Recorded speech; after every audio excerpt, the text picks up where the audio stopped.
ना कोई अकबर हो, ना कोई बाबर हो, ना कोई अकबर, ना कोई बाबर, ना कोई शाह हुमायूं, ये मेरा देश कुमायूं, हमरो देश कुमायूं। ये किसी पहाड़ी लोकगीत की पंक्तियां नहीं बल्कि एक बॉलीवुड गीत के बोल हैं। गीत के इन शब्दों से अंदाजा लगाया जा सकता है कि पहाड़ की खूबसूरती और उसकी अलग पहचान केवल पहाड़ों तक ही सीमित नहीं रही, बल्कि उसने मैदानों और पूरे देश के लोगों का भी ध्यान अपनी ओर खींचा। कुमाऊं की संस्कृति, स्वाभिमान और प्राकृतिक सौंदर्य ने ऐसी छाप छोड़ी कि उसे बड़े पर्दे पर जगह मिली और उसकी गूंज देश भर में सुनाई दी। उत्तराखंड की धरती हमेशा से ही केवल एक भौगोलिक क्षेत्र नहीं रही है। ये भूमि अपने अंदर इतिहास, संस्कृति और आस्था को समेटे हुए है। यहाँ की पहाड़ियाँ, घाटियाँ, नदियाँ और जंगल सिर्फ प्राकृतिक सौंदर्य नहीं रचते, बल्कि एक ऐसी जीवन शैली को जन्म देते हैं जो सादगी और संघर्ष से बनी हो। शायद यही कारण है कि उत्तराखंड की ये शांत लेकिन प्रभावशाली सुंदरता समय समय पर बाहरी दुनिया को अपनी ओर आकर्षित करती रही है। यात्रियों, लेखकों और इतिहासकारों के साथ साथ हिंदी सिनेमा भी पहाड़ के इस आकर्षण से अनछुआ नहीं रहा। बॉलीवुड ने कई बार उत्तराखंड को अपनी फिल्मों के कैनवास पर उतारा है। कभी नैनीताल की झील को प्रेम का साक्षी बनाकर, तो कभी पहाड़ी सड़कों को संघर्ष का प्रतीक बनाकर। लेकिन ज्यादातर फिल्मों में उत्तराखंड केवल एक लोकेशन बनकर रह गया। बहुत कम मौके ऐसे आए जब हिंदी सिनेमा ने उत्तराखंड को उसकी असली पहचान के साथ प्रस्तुत किया हो, जब पहाड़ों को केवल देखने की चीज नहीं बल्कि महसूस कराने की कोशिश हो। कुमाऊं और गढ़वाल की संस्कृति, वहाँ के देवी देवता, लोक विश्वास, प्रकृति और इतिहास, इन सबको साथ लेकर कोई रचना सामने आए, ऐसे उदाहरण गिने चुने ही हैं। और इन्हीं दुर्लभ उदाहरणों में से एक है वो बॉलीवुड गीत जिसने पूरे गर्व के साथ कहा, हमरो देश कुमाऊं। गीत गाथा के इस एपिसोड में आज बात ना कोई अकबर, ना कोई बाबर, ना यहाँ शाह हुमायूं, ये है देश कुमायूं, हमरो देश कुमायूं गीत की। कुमाऊं की प्राकृतिक सुंदरता, वहाँ की वादियाँ, पहाड़, झीलें और शांत वातावरण, इन सबको जिस गीत ने बड़े स्नेह और अपनेपन के साथ देश भर के लोगों तक पहुंचाया, उसकी रचना रविंद्र जैन ने की थी। रविंद्र जैन केवल एक संगीतकार ही नहीं बल्कि भावनाओं को शब्दों और धुन में पिरोने वाले संवेदनशील रचनाकार थे। उन्होंने ना कोई अकबर, ना कोई बाबर गीत में कुमाऊं की सुंदरता को सिर्फ देखा नहीं बल्कि उसे महसूस किया और फिर उसी एहसास को संगीत में ढाल दिया। ये गीत पहली बार 1985 में फिल्म करिए क्षमा के ऑडियो एल्बम में शामिल किया गया था। उस समय का दौर आज के दौर से अलग था। तब अक्सर फिल्मों के गीत पहले ऑडियो कैसेट के रूप में जारी कर दिए जाते थे ताकि लोग उन्हें सुन सकें और गीतों के माध्यम से फिल्म के प्रति उत्सुकता बढ़े। यही इस गीत के साथ भी हुआ। जब ये गीत कैसेट पर आया तो लोगों ने इसे खूब पसंद किया। पहाड़ों की सादगी और प्रकृति की झलक लिए इस गीत ने धीरे धीरे अपनी अलग पहचान बना ली।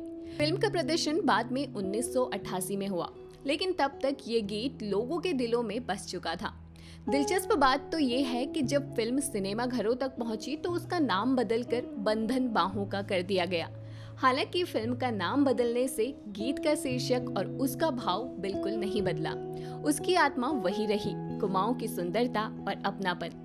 इस गीत को अपनी मधुर आवाज से सजाया दो महान गायकों, हेमलता और दक्षिण भारत के मशहूर गायक केजे येसुदास ने। हेमलता की कोमल और भावपूर्ण आवाज ने गीत में मिठास भरी, तो वहीं केजे येसुदास की आवाज ने इसे एक अलग ऊंचाई दी। एक दक्षिण भारत के शास्त्रीय गायक द्वारा उत्तराखंड के कुमाऊं की महिमा गाया जाना अपने आप में इस गीत को राष्ट्रीय स्वरूप देता है। ये केवल एक क्षेत्रीय गीत नहीं रहा बल्कि पूरे देश की भावना बन गया। ये दिखाता है कि उत्तराखंड केवल एक भौगोलिक स्थान नहीं बल्कि एक ऐसी अनुभूति है जिसे देश के किसी भी कोने में बैठा व्यक्ति महसूस कर सकता है। इस तरह ये गीत सिर्फ एक फिल्मी रचना नहीं रहा, बल्कि कुमाऊं की पहचान का एक मधुर प्रतीक बन गया, जहां संगीत, प्रकृति और भावनाएं एक साथ मिलकर एक सुंदर कहानी कहती है। इस गीत की सबसे बड़ी खासियत ये है कि ये कुमाऊं को केवल कल्पना या सामान्य शब्दों में नहीं दिखाता, बल्कि वास्तविक स्थानों और आस्था के प्रतीकों के माध्यम से प्रस्तुत करता है। गीत की पंक्तियां सुनते ही ऐसा लगता है जैसे श्रोता कुमाऊं की यात्रा पर निकल पड़ा हो। एक एक स्थल उसके सामने जीवित हो उठता है। सबसे पहले गीत में नैनीताल स्थित नैना देवी मंदिर का उल्लेख आता है। ये मंदिर केवल एक धार्मिक स्थल नहीं है, बल्कि नैनीताल शहर की पहचान और आत्मा है। नैनी झील के किनारे स्थित ये मंदिर श्रद्धा और प्राकृतिक सुंदरता का एक अद्भुत संगम है। इसके बाद गीत अल्मोड़ा जिले में स्थित जागेश्वर धाम की ओर ध्यान ले जाता है। ये मंदिर उत्तराखंड की प्राचीन कला, पत्थर की नक्काशी और गहरी आध्यात्मिक परंपरा का प्रतीक है। यहाँ का वातावरण आज भी शांति और भक्ति से भरा हुआ महसूस होता है। गीत आगे बढ़ते हुए नंदा देवी मंदिर का स्मरण कराता है। नंदा देवी कुमाऊं की लोक देवी हैं। मां नंदा केवल एक देवी नहीं, बल्कि कुमाऊं की बेटियों, पर्वों और लोक संस्कृति की संरक्षक के रूप में पूजी जाती हैं। इसके बाद पिथौरागढ़ जिले के गंगोली हाट में स्थित पाताल भुवनेश्वर का नाम गीत में आता है, जो एक प्राकृतिक गुफा मंदिर है और यहाँ चूना पत्थर की अद्भुत आकृतियां देखने को मिलती हैं। यहाँ की गुफाओं में शिव पार्वती और दूसरी पौराणिक कथाएं पत्थरों में आकार लेती हुई दिखाई देती हैं। इस जगह का रहस्य और आध्यात्मिक वातावरण श्रोताओं के मन में जिज्ञासा और श्रद्धा दोनों जगाता है। और आखिरी में गीत चितई गोलू देवता मंदिर का उल्लेख करता है, जो न्याय के देवता गोलू देवता को समर्पित है। यहाँ लोग अपनी मनोकामनाएं और न्याय की उम्मीद लेकर घंटियां और लिखित अर्जियां चढ़ाते हैं। इस मंदिर परिसर में टंगी हजारों घंटियां लोगों की आस्था और विश्वास की गवाही देती है। इस तरह ये गीत केवल कुमाऊं की तारीफ ही नहीं करता, बल्कि उसके धार्मिक, सांस्कृतिक और आध्यात्मिक स्वरूप को जीवंत रूप में प्रस्तुत करता है। धार्मिक स्थलों के साथ साथ गीत पहाड़ की प्रकृति को भी उतनी ही खूबसूरती से बयां करता है। गीत में देवदार के ऊंचे ऊंचे पेड़ों का जिक्र आता है, जिनकी छाया में सदियों से पहाड़ों ने सांस ली है। देवदार केवल एक वृक्ष नहीं, बल्कि पहाड़ की पहचान है। इसी तरह बुरांस के फूलों का उल्लेख भी गीत में बड़ी ही खूबसूरती से किया गया है। वसंत ऋतु में जब बुरांस खिलता है तो पूरा पहाड़ लाल और गुलाबी रंगों से भर जाता है। ये दृश्य किसी चित्र की तरह लगता है। बुरांस केवल सुंदरता का प्रतीक नहीं, बल्कि उत्तराखंड की सांस्कृतिक पहचान का हिस्सा भी है। इसके फूलों से बना शरबत और लोकगीतों में उसका वर्णन दोनों ही इस बात को साबित करते हैं कि प्रकृति यहाँ जीवन का अभिन्न हिस्सा है। इसके अलावा गीत में पहाड़ी हवाओं की भी बात की गई है। उन हवाओं को जीवनदायिनी कहा गया है। ऐसी हवा जो केवल शरीर को नहीं, बल्कि मन को भी ताजगी देती है। पहाड़ों की स्वच्छ और शीतल हवा मानो सारी थकान और चिंता को दूर कर देती है। गीत इन हवाओं को एक आशीर्वाद की तरह प्रस्तुत करता है। अब केवल प्राकृतिक सुंदरता के वर्णन तक भी ये गीत सीमित नहीं है। इसके बोलों में एक गहरा ऐतिहासिक और वैचारिक संदेश भी छिपा है। गीत की पंक्तियां, ना कोई अकबर, ना कोई बाबर, ना शाह हुमायूं, ये है हमरा देश कुमाऊं, ये उस ऐतिहासिक सच्चाई की ओर संकेत करता है कि कुमाऊं और उसके आसपास के पर्वतीय क्षेत्र लंबे समय तक भारी साम्राज्यों के सीधे प्रभाव से काफी हद तक दूर रहे। पहाड़ों की कठिन भौगोलिक परिस्थितियां, स्थानीय राजाओं की स्वतंत्र शासन व्यवस्था और यहाँ की मजबूत जनसंस्कृति ने इस क्षेत्र को अपनी अलग पहचान बनाए रखने में मदद की। यही कारण है कि पहाड़ की संस्कृति में एक विशेष स्वाभिमान और आत्मनिर्भरता दिखाई देती है। इसके अलावा गीत में एक भावनात्मक और महत्वपूर्ण संदेश, संरक्षण का संदेश भी छुपा है।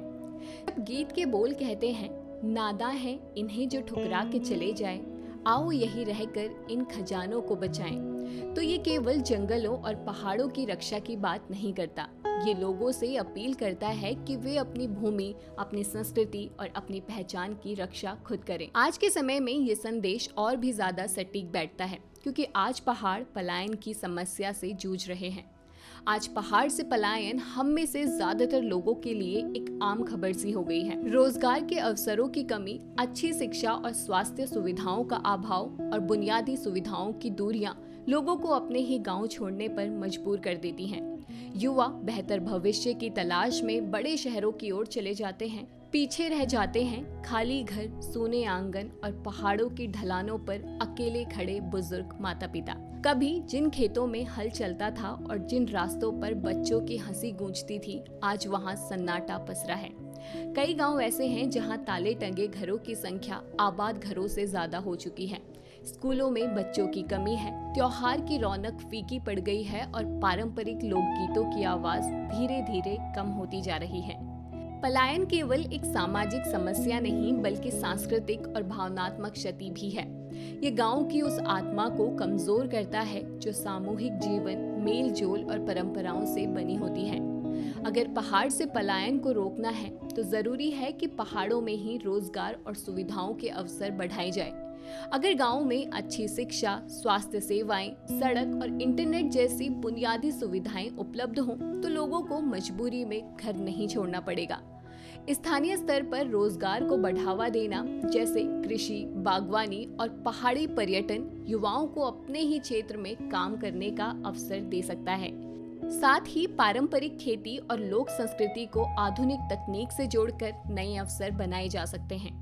जब पहाड़ों में ही अच्छी सुविधाएं और आय के साधन मिलेंगे, तभी लोग अपनी जड़ों से जुड़े रह पाएंगे और पलायन की मजबूरी कम होगी। ना कोई अकबर ना कोई बाबर केवल एक फिल्मी गीत नहीं रह जाता। ये समय के साथ पुराना नहीं होता क्योंकि इसकी जड़ें पहाड़ की मिट्टी से जुड़ी हैं। ये गीत न किसी एक फिल्म तक सीमित है और ना ही किसी एक पीढ़ी तक। ये कुमाऊं के लोगों के लिए गर्व का गीत है, उनकी पहचान, उनकी संस्कृति और उनके आत्मसम्मान का प्रतीक। बाहरी दुनिया के लिए ये गीत कुमाऊं को समझने का एक अच्छा जरिया बन जाता है। ये गीत बताता है कि पहाड़ सिर्फ घूमने या देखने की जगह नहीं बल्कि महसूस करने की जगह है। यहाँ की हवा, यहाँ की आस्था, यहाँ की परंपराएं सब मिलकर एक ऐसी अनुभूति देती है जिसे शब्दों में पूरी तरह बांधा नहीं जा सकता। और जब तक कोई गर्व से ये कहता रहेगा हमरो देश कुमाऊं, तब तक ये गीत उत्तराखंड की आत्मा में गूंजता रहेगा और पीढ़ी दर पीढ़ी लोगों को अपनी जड़ों से जोड़ता रहेगा। तो ये थी उस गीत की कहानी जिसमें जमकर पहाड़ की खूबसूरती को दर्शाया है। क्या आपने ये गीत सुना है? अगर नहीं तो ये गीत आपको YouTube पर आराम से मिल जाएगा। और आप ऐसे ही अगर किसी और गीत के बारे में जानते हैं तो हमें कमेंट करके जरूर बताएं। वीडियो अच्छा लगा हो तो इसे लाइक और शेयर करें और घुघुती को सब्सक्राइब करना ना भूलें। धन्यवाद।